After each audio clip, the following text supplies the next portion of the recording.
Hi, it's Scott from the Family Mortgage team at Leader One Financial. Welcome to a presentation we call Credit Basics, or How to Ensure Your Credit Score Reaches Its Maximum Potential. Credit scoring is like a game. If you don't know the rules, it's hard to be a winner. There's 5 main components to credit scoring. Making timely payments, 35%. The utilization ratio, 30%. The length of time you've had credit established, 15%. The types of credit you've got established, 10%. And rounding out the remaining 10% is credit inquiries. We'll go over each of these individually. Timely payments. It's 35% of your overall credit score, so it's the big one. Being late is considered 30 days after the due date on the statement. After that, it will be reported as a blemish on your credit report. The more recent the late payment, the more it hurts you. If it's gone by for, if it happens and it's a year old, it's not going to hurt you as much as if it was just made this month. If it was just made this month, the late payment, it could drop your score as much as 100 points. It really can hurt. The utilization ratio, this is a lot less understood, pertains to cards that have a credit limit, typically credit cards. It makes up 30% of your overall score, so it's a big deal. Ideally, you never want to have a balance over 25% of your available credit limit. So if you had a $1,000 limit, you'd never want to be over $250 on any given month. The more you exceed this threshold, the more negatively your score is going to be impacted. In other words, the higher you push the limit, the more negatively the score is impacted.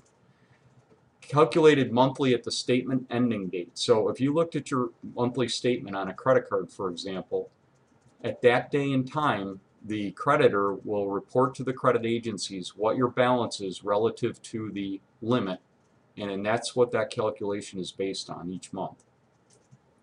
There's 3 tips to improve your ratio. One is if you find yourself in violating that, you could always call your creditor and try to increase the credit limit to prevent that from happening.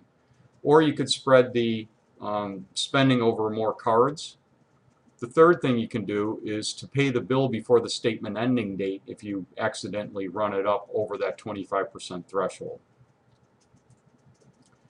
The duration of your credit history is 15% of your total score. You want to be very cautious about closing any line of credit. It's better to pay it off but keep it open, and to use that card periodically on small purchases.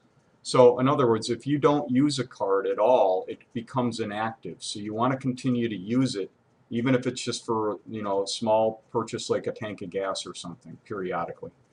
Closing it would wipe out the entire history that was built up. So if you've got a 5-year history on a credit card and you close it, all that good credit history is wiped right off the map. It's critical for those with thin credit histories or young people that are just getting started.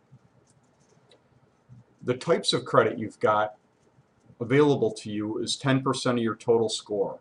It's important to have major credit cards, ideally 2 to 3 major credit cards, and using them responsibly, meaning within the utilization ratio we talked about. Stay away from consumer finance accounts such as department store cards or interest-free deals from electronics or home furnishing stores. The scoring model dings you for having too many of those.